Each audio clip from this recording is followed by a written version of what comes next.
तो कांबळे सगळ्यांचा आहे. कांबळे त्या दिवशी भगवा झालता, कांबळे हिरवा बी होणार, कांबळे निळा बी होणार, कांबळे पिवळा बी होणार. आज सगळीकडे कांबळे. कांबळे हा एक विचार आहे. त्याला बघून म्हणू नका कांबळे आमचा इकडे गेला, तुझा संबंधच नाही ना. एकाने तर एवढा लेखलेला कांबळे कवितेत बदल का केला. अरे मी नाही द्या, मी काढलेलं पोरगा आहे, त्याला कसं नटवायचं मी ठरलं. तू बोल, मी काय ते मोर पिसावर वाली कवी नाही. माझी कविता ही जगाची कविता. माझी माझी माझा कोण आहे. उद्या कोणी काय आम्हाला असंच संपवले या सिस्टम. खोट नाही सांगत राजा. वामन दादांची नानाभाऊंची लिहिलेली पुस्तकातली जर पानं, काय प्रस्तावित मराठी साहित्यातली पानं असं दोन्ही घेऊन बसलो ना, असं वाटते हाय असं जहरासच काढली. ही वेळ आल्यावर बोलणार आहे मी सुद्धा. याच्यावर वेगळी पुस्तक माझ्याकडे लिहिली जाणार आहे. कशी आमची प्रतिभा चोरलेली आहे. त्याच्यामुळे या दयामय आम्ही काही दाखवत नाही. कांबळे हा सगळीकडे आहे. अहो एकाच महिला सुद्धा कांबळे आहे. जो रूढी परंपरेला अन्याय होत आलाय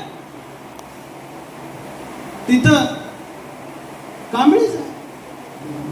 राजकारणात कांबळे आहे, समाजकारणात कांबळे. आता भाजपमध्ये जे निष्ठावंत कार्यकर्ते आहेत, पण त्यांना डावलून बाहेरून येणाऱ्यांना न्याय मिळते, मग तो निष्ठावंत जाऊन पेटते ना तिथं, तो बी कांबळेच आहे. कांबळे हा सगळीकडे आहे. जो अन्याय विरुद्ध उभा आहे तो कांबळे आहे. तुम्ही म्हणणारी अधून मधून पक्षी नावं घेते. ह्याचा नेमका विचार काय? विचार एवढाच आहे, मी कुठं तर जाणार नाही, पण एवढं निश्चित आहे मी सत्तेत कधी नसणार नाही, आणि मी राजकारणात नसणार आहे, पण माझी कविता राजकारणात असणार, एवढं मात्र निश्चित नाही. आणि ते आपला विचारच मांडत राहणार.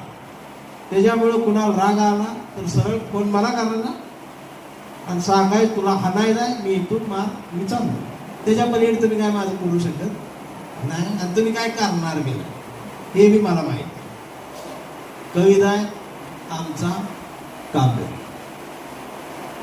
कांबळे आमचा कांबळे लय हुशार. कधीच नाही रडला, नुसताच काढला. कांबळे शाळेत गेला, मास्तरनं फळ्यावर सरस्वती काढली, पण कांबळेनं पाठीवर सावित्री काढली. पण सावित्री काढताना त्यानं सरस्वती नाही खोडली, हे बी लक्षात. मी म्हणतो ना कट्टरता नको आहे मला, तर ती याच्यात पण आहे. सरस्वती नाही खोडली पण सावित्री काढली, म्हणून मास्तरनं चिडून कांबळेला असा तुडवला, असा तुडवला. पण कांबळे बी हुशार, नाही रडला, नुसताच काढला. हा काढला म्हणजे तो ठाम राहिला, लढत राहिला. कांबळे वयात आला, विशीत आला, मिशीत आला, आणि कांबळे गुलाबी झाला, तिच्या प्रेमात पडला. मग गार्डन मध्ये बसल्यावर तिनं विचारली त्याची जात. कांबळे म्हणला, वेडे मी माणूस, माणूस माझी जात, प्रेमात कसली आली जात. मग तिनं बी कोपऱ्यात नेऊन कांबळे असा तुडवला, असा तुडवला. पण कांबळे बी हुशार, नाही रडला, नुसताच काढला. कांबळेचं लग्न ठरलं. घरचे म्हणाले मुहूर्त पहा. कांबळे म्हणला पटत नाही, फुले वाचा. नातेवाईक म्हणले सत्यनारायण. कांबळे म्हणला जमत नाही, बाबासाहेब वाचा, 22 प्रतिज्ञा वाचा. मग शेवटी भावकी म्हटली जागरण गोंधा कोण सांगतो, बोकाड तरी का. कांबळे म्हणला पटतच नाही, गाडगे बाबा वाचा. मग घरच्यांनीच दार लावून कांबळेला बोकाड शिजवून असा तुडवला. पण कांबळे हुशार, नाही रडला, नुसताच काढला. कांबळे चळवळीत सगळ्यांचे गट तड बघितले. आता आमच्या केंगार साहेबांचं नाव घेतल्यानंतर सांगावं लागतं.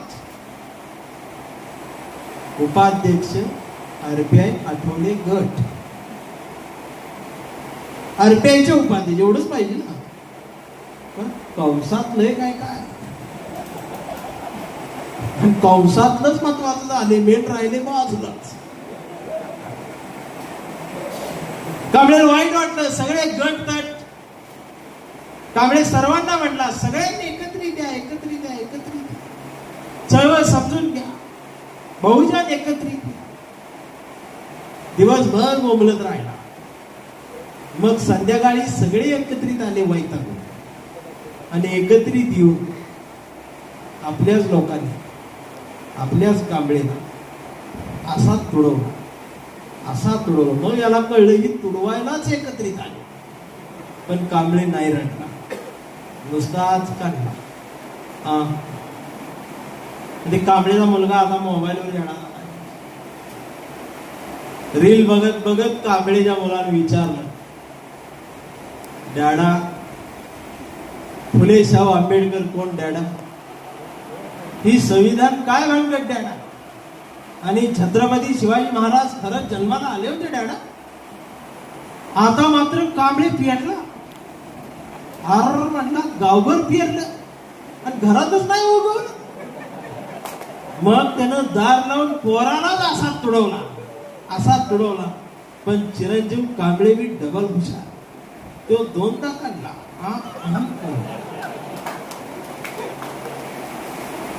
नाही झालं.